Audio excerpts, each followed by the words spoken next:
Okay, so now we finished getting the information for our object. And instead of calling this welcome element, I call this acronym object, the series of acronym elements. And I'll replace this with acronym element, and this is acronym object. And this is it right here. Now, one thing, if you guys are having a hard time following along, there should be a project there to download, and it should build. Okay.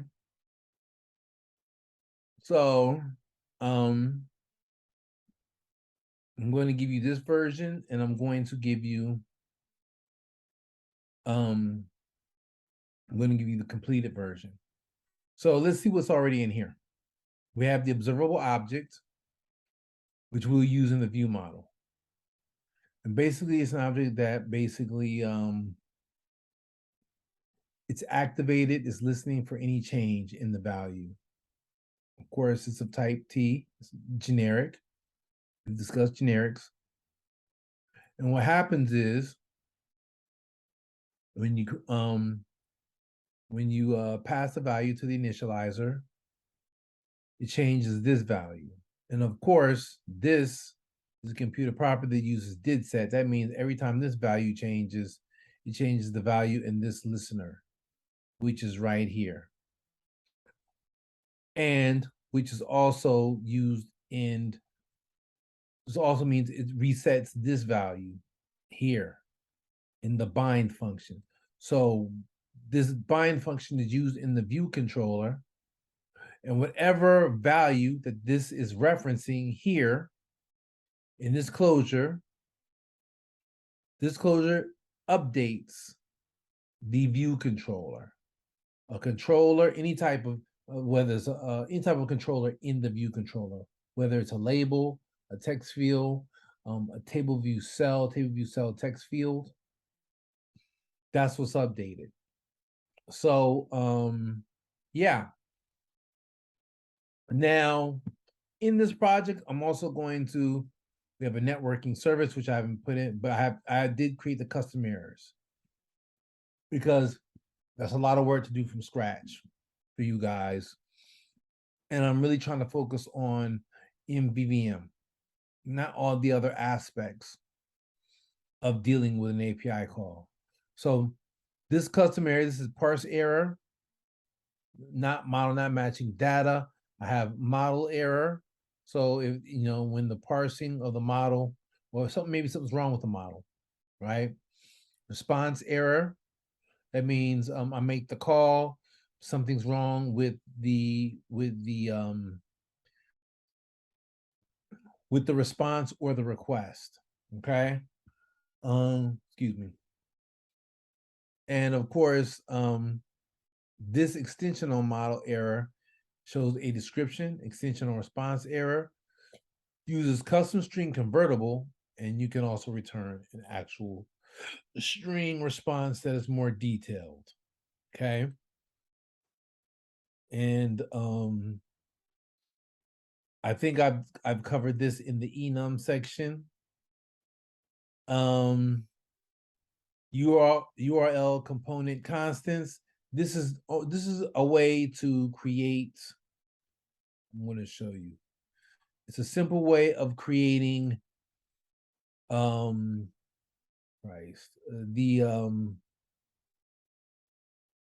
this string. Okay. Except, so there's one, again, this goes back to the concept of reusability and non-repeating code, as well as maintainability and scalability, right? So instead of writing this in multiple places, we can use this to create, if it's necessary. Actually, we only use this in one place, but if necessary, we can use this to create the required URL, whether it is an SF or LF type of request. Okay. And it puts together our scheme, our host, and our path. And this adds in query parameters, the key and the value. Okay. You guys want to look over at this and break it down? Be my guest. This is the parser. This is what will be used to parse. Once we get our response, we will parse the data into the form that we want. In this case, a string of, or an array of LF. Okay, that's what we want. We want to show this in the table view, one cell at a time. Okay. Of course, we have our main view controller.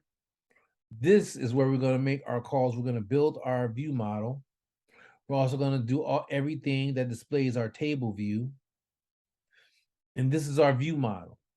This is where we are going to use our observable object, as well as all the other functions, observable object, and anything that we need to, any type of business logic that will work on the view controller will be placed in here, and the output will be written out to the view controller's controls. And that's what MVVM actually is, which means in this view controller, you have UI kit. In our view model, there is no UI kit, only business logic. Okay.